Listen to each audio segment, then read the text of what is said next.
Haleluya, haleluya, haleluya. Shalom saudaraku.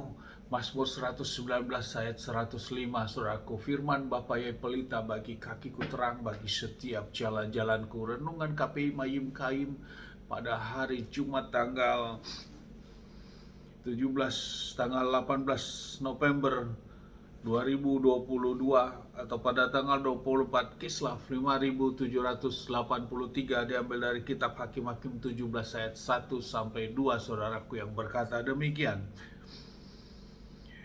Ada seorang pria dari pegunungan Efraim namanya Mika. Berkatalah ia kepada ibunya, "Ibu, ketika ibu kehilangan 1.100 sikal perak, aku mendengar ibu mengutuki pencurinya. Ketahuilah ibu, uang itu ada padaku.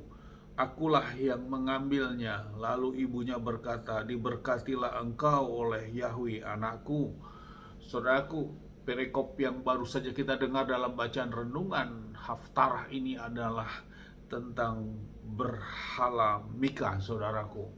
Saudaraku, setelah kematian Simpson, saudaraku, maka masuklah di dalam kitab Hakim-Hakim tentang tema ini, yaitu berhala Mika, saudaraku.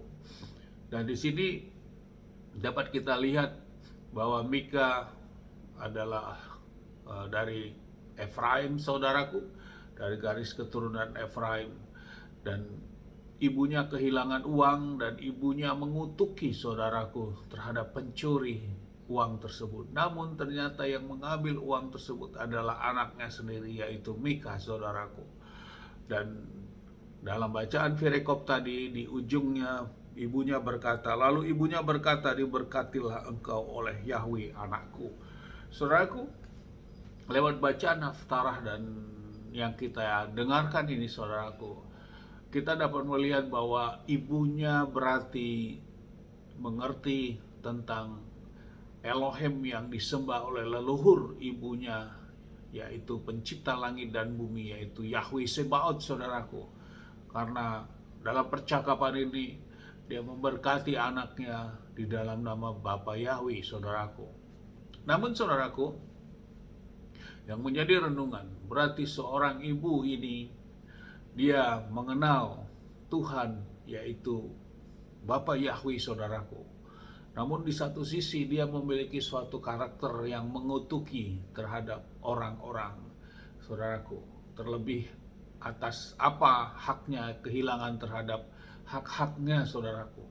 Karena dia kehilangan uang dan dia mengutuki orang yang mencurinya, saudaraku. Ternyata yang mencuri adalah anaknya sendiri, dan anaknya memberikan uang itu kembali. Dan kita lihat bahwa ibu ini dan Mika, saudaraku, memiliki percaya bahwa Tuhan leluhurnya, yaitu Elohim Yahweh ini, saudaraku, yaitu Tuhan pencipta langit dan bumi.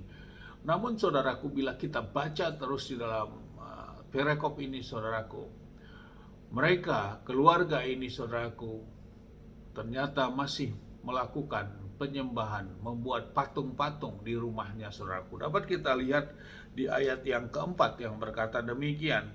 Tetapi Mika mengembalikan uang itu kepada ibunya, dan ibunya mengambil 200 sikal perak dan memberikan kepada tukang perak, dan membuat patung pahatan dan patung tuangan dari uang itu.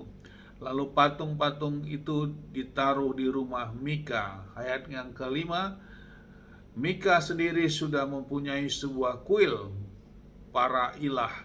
Ia membuat efod dan terafim dan mengkhususkan salah seorang anak laki-lakinya untuk menjadi imamnya. Saudaraku, Mika juga ternyata memiliki kuil untuk ilahnya, saudaraku. Saudaraku, dari bacaan ini, saudaraku, dapatlah kita simpulkan Mika dan ibunya percaya kepada Bapa Yahweh. Namun mereka masih membuat patung-patung berhala di dalam rumahnya. Bahkan ada kuil-kuil patung-patung, dan ibunya juga. Lewat bacaan renungan Haftarah ini, saudaraku, tentang kisah berhala Mika ini, saudaraku, yang menjadi renungan bagi kita, saudaraku, di zaman kita sekarang, bahwa memang yang dituntut bukan hanya kita mengenal nama Bapa Yahweh, saudaraku. Bapa Yahweh sudah kita kenal, sudah kita ketahui. Namun perjalanan iman kita bukan berhenti sampai mengenal nama Bapa Yahweh saja, saudaraku. Namun bagaimana kehidupan iman rohani kita dan penyembahan-penyembahan kita selanjutnya. Inilah yang menjadi penentu, saudaraku, untuk menuju kepada kehidupan, kekekalan dan keselamatan kita, saudaraku. Dan sama seperti keluarga ini, saudaraku, dia mengenal nama Bapa Yahweh, namun hidupnya masih melakukan penyembahan, membuat patung-patung di dalam rumahnya, saudaraku. Dan inilah yang menjadi renungan bagi kita pada pagi hari ini. Mari kita kejar, saudaraku. Mengenal nama Bapa Yahweh itu adalah kasih karunia bagi hidup kita.